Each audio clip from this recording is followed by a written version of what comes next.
உலகத்திலேயே மிகச்சிறந்த YouTube channel எது என்று கேட்டால் சின்ன குழந்தையும் சொல்லுமே, அது மக்கள் சக்தி சேனல் என்று. மக்கள் சக்தி. மக்கள் வணக்கம். மக்கள் சக்தி நேயர்களே, இன்றைக்கி நான் என்ன கேட்குறேன்னா, இப்போ ஒரு வயசு ஆனதுக்கப்புறம் நம்ம அடுத்தவங்களோட காசை எடுக்க விருப்பப்படுவோமா? ஒரு சின்ன வயசுலலாம் தப்பு பண்ணியிருப்போம், எடுத்திருப்போம், விருப்பப்பட்டிருப்போம். அடுத்தவங்க காசை ஒரு 10 பைசானாலும் எடுக்க விருப்பப்படுவோமா? 10 ரூபானா எடுக்க விருப்பப்படுவோமா? அது அடுத்தவங்களுதுன்னு தெரிஞ்சிருச்சுன்னா எடுக்க விருப்பப்படுவோமா? மாட்டோம் அல்லவா? எல்லாரோட பதிலும் மாட்டோன்னு தான் இருக்கும். நம்ம உழைச்சி நம்மளோட காசை எவனும் அந்த மாதிரி அடுத்தவனோட காசை எடுக்கிறவன் பேர், அடுத்தவனோட பொருளை எடுக்கிறவன் பேரெல்லாம் என்ன? திருடன் அப்படின்னு தான் பேர். அதே மாதிரி தான் ஒருத்தர் ஒரு இடத்துக்கு வர சொல்லி நம்ம 10 மணிக்கு வாங்க அப்படின்னு சொல்லிட்டு ஒருத்தர் சொல்கிறார், நம்ம வரோன்னு வாக்கு கொடுத்துட்டு நம்ம 10:30 மணிக்கு போனால் அவங்களோட 30 ரூபாவை திருடினது சமம், 300 ரூபாவை திருடினது சமம், 3000 திருடினது சமம், 3 லட்சம் திருடினது சமம். அதனால் ஒருத்தரோட டயத்தை நம்ம கில் பண்ணக்கூடாது, நம்ம டயத்தையும் நம்ம கில் பண்ணிக்கக்கூடாது, அடுத்தவங்களோட டயத்தை ஸ்டீல் பண்ணக்கூடாது. அதுக்கு பேர் ஸ்டீல். அடுத்தவங்க டயத்தை வேஸ்ட் பண்ணோன்னா அதுக்கு பேர் steel. Don't steel my time அப்படின்னு சொல்லுவோம். அதுதான் இது எதுக்கு சொல்ல வருதுன்னா, பங்க்சுவாலிட்டிங்கிற இதில் சொல்லியிருக்கு.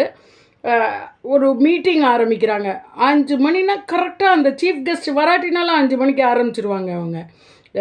அது மாதிரி பர்ஃபெக்டாக இருந்தால் நிச்சயம் முன்னேறலாம். ஒரு இன்ஸ்டியூஷன் உண்மையாக 5 மணிக்குன்னு ஆரம்பிப்பாங்க. சீஃப் கெஸ்ட் 5:45 தான் வருவார். அது வரைக்கும் அந்த 3/4 மணி நேரம் எவ்வளவு குழந்தைகளை வெயிலெல்லாம் உட்கார வச்சு எவ்வளவு பாடுபடுத்துகிறாங்க. அது மாதிரி இல்லாமல் அந்த ப்ரோக்ராமை அவங்க 5 மணிக்கே ஆரம்பிச்சிடுவாங்க. இதுதான் அடுத்தவங்களுடைய டயத்தை நம்ம ஸ்டீல் பண்ணக்கூடாதுங்கிறது. 10 நிமிஷம் தானே அப்படின்னா நீ 10 ரூபா தானேன்னு அடுத்தவனுக்கு திருடுறதுக்கு ஈக்குவல். அதனால தான் அவனோட ஆக்டிவிட்டீஸில் உன் கேரக்டரை ஜட்ஜ் பண்ணுவாங்க.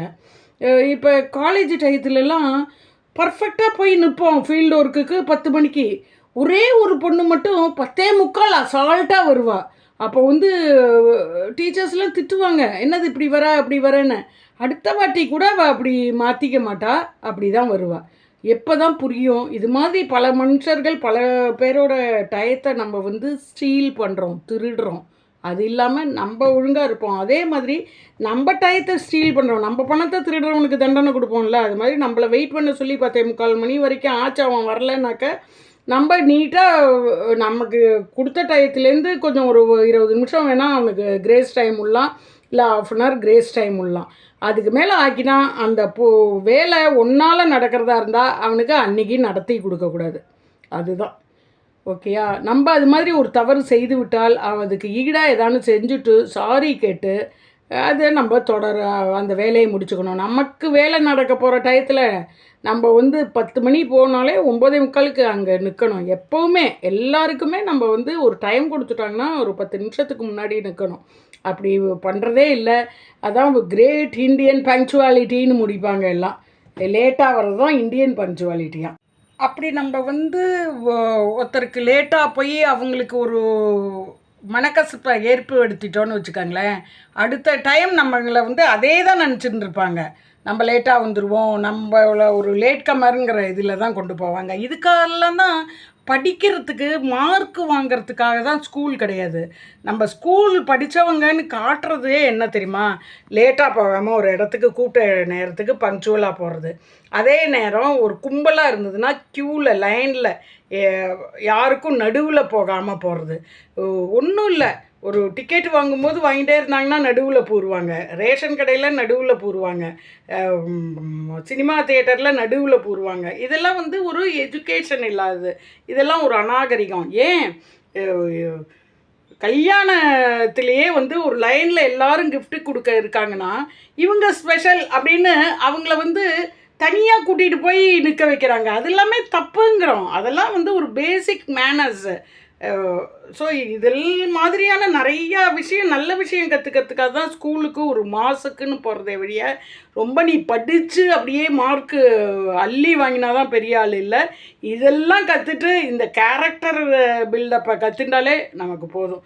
என்னுடைய மக்கள் சக்தி நேயர்கள், நீங்கள் வந்து எப்படி பங்க்சுவலாக என்னோட வீடியோவை கரெக்டாக பார்த்து லைக் பண்ணி ஷேர் பண்ணி கமெண்ட் பண்ணி பண்ணுறீங்களோ, அதே மாதிரி உங்கள் லைஃப் டயத்துலேயும் நீங்கள் இருப்பீங்க. அதான் என் நேயராக இருக்கீங்க, மக்கள் சக்தி நேயராக இருக்கீங்க, சப்ஸ்கிரைபர்ஸ். இப்படி நீங்கள் எங்கேயாவது ஒரு இடத்துக்கு லேட்டாக போய் அதனால ஏதாவது இழப்பு மற்றவர்களுக்கு உண்டாக்கினீர்களா? இல்லை உங்களுக்கு அப்படி மறக்க முடியாத சம்பவம் நடந்ததா? ஏதாவது கீழே கமெண்ட்டில் கொடுங்க. நன்றி.